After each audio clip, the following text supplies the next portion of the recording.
Hello Aries, Sun, Moon, Rising and Venus Signs, kamusta kayo?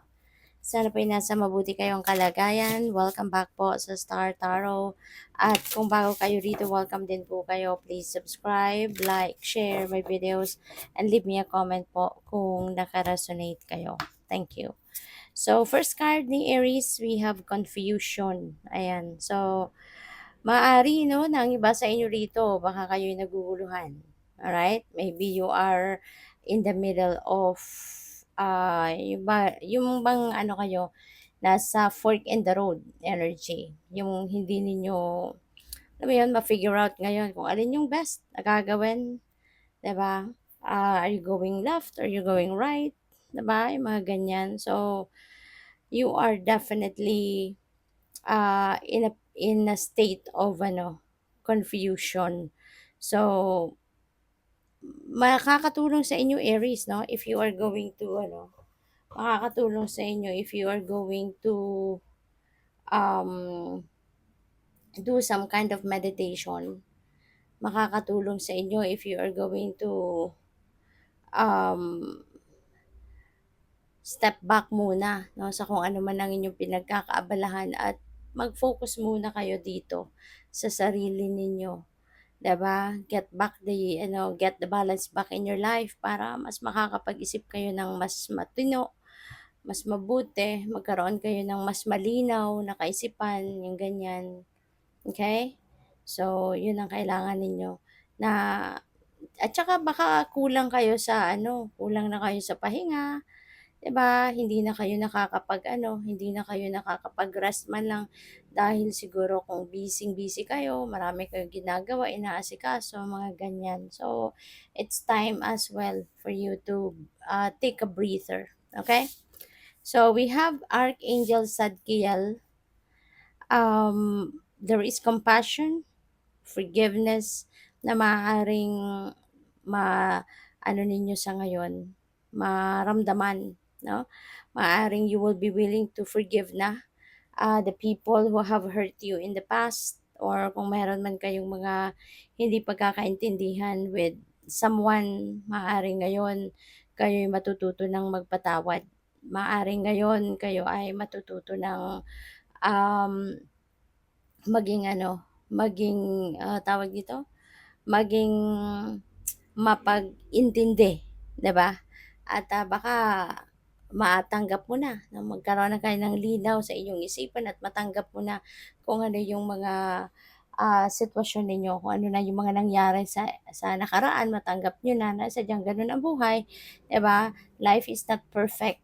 Kaya maaring magbukas na yung puso ninyo sa pag-iintindi at matanggap na ninyo kung ano man ang mga pangyayari sa buhay mo in the past na maaaring nakakaapekto in a negative way ngayon sa takbo ng isip mo, sa disposition mo, yung gano'n. So, by accepting what happened in the past, then maaari na mas maging maluwag na ngayon ang inyong pakiramdam.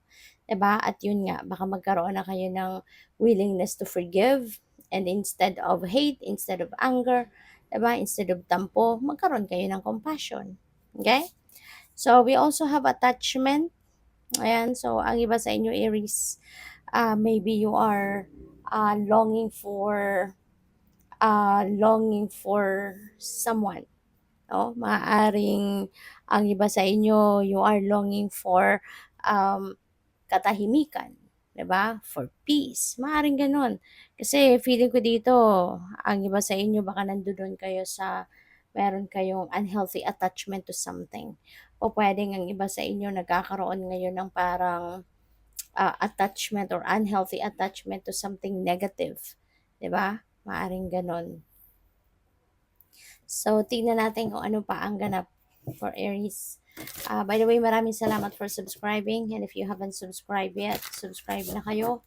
And also, maraming salamat din for not skipping the ads. Malaking bagay po yan sa akin. And kung gusto po ninyo na mag-join sa membership, just click the join button sa baba ng video. Thank you. So, we have truth. Ayan. So, there could be some truth um, na will come to light. No? Maaari yung katotohanan na to naging sikreto sa marami. This could be something na tinago ninyo, puwedeng gano'n 'no. Maybe you've hiding you've been hiding this truth for quite some time and maybe now is the time for you to divulge the truth. Baka ngayon na yung tamang pagkakataon para sabihin mo na kung ano man ang katotohanan ito na matagal na niyo ng, itinago or pupuwede rin ano na yung napi-pick up ko din dito baka, yung truth na 'to ay manggagaling din sa ibang tao, you know?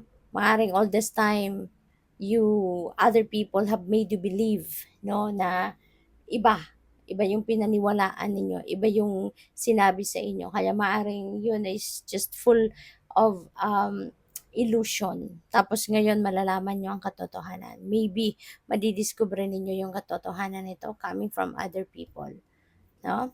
So, puwedeng gano'n ang sitwasyon diyan. Inspiration, you will be inspired. So, this is good kasi mabubuhay yung inspirasyon ninyo, mabubuhay yung damdamin ninyo, 'no? So, siguro ngayon, magkakaroon kumbaga mabubuhayan kayo ng loob at, magagawa ninyo ngayon kung ano man yung mga bagay na, ah, siguro alam mo yun, you are passionate about.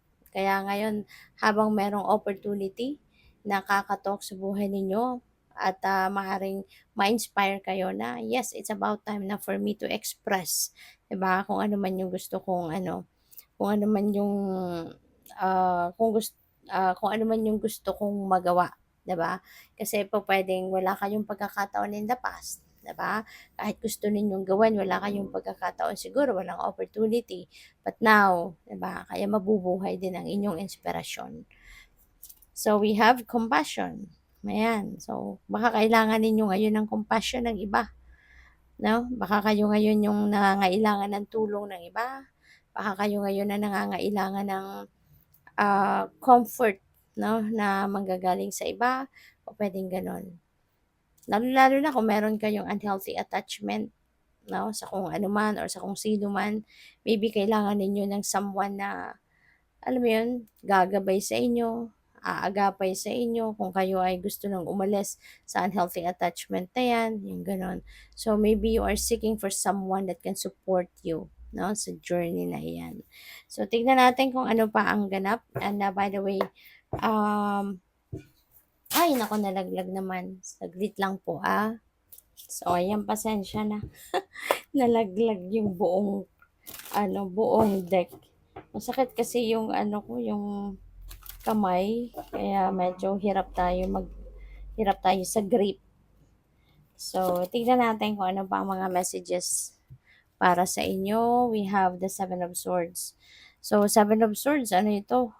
Warning, no? Para sa inyo na huwag kayong masyado magtitiwala agad sa maraming tao or sa mga tao sa paligid ninyo at least kasi there could be deceptive energy.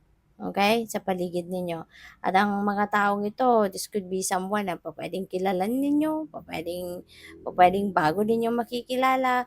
So, regardless, ano, mag-iingat na lang kayo at huwag kayong masyadong magtitiwala agad ng 100% kasi po pwedeng marami dito mga tao sa paligid na pwedeng mambudol, pwedeng mang-scam, pwedeng magsinungaling, manloko sa inyo.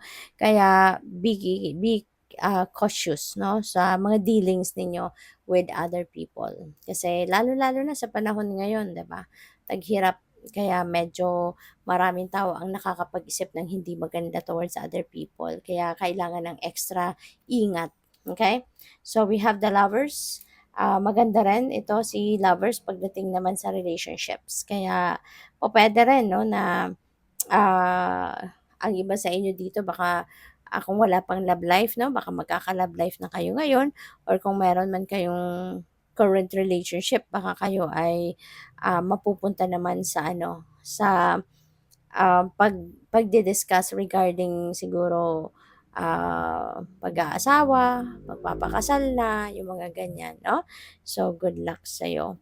And we also have the Four of Wands. So, may lovers, tas may Four of Wands. So, this could mean marriage.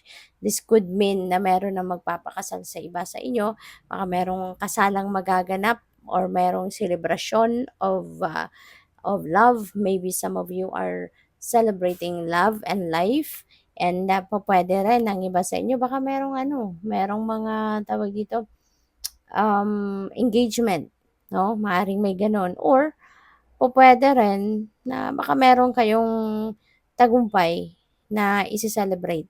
Baka meron kayong success na ise-celebrate sa ngayon.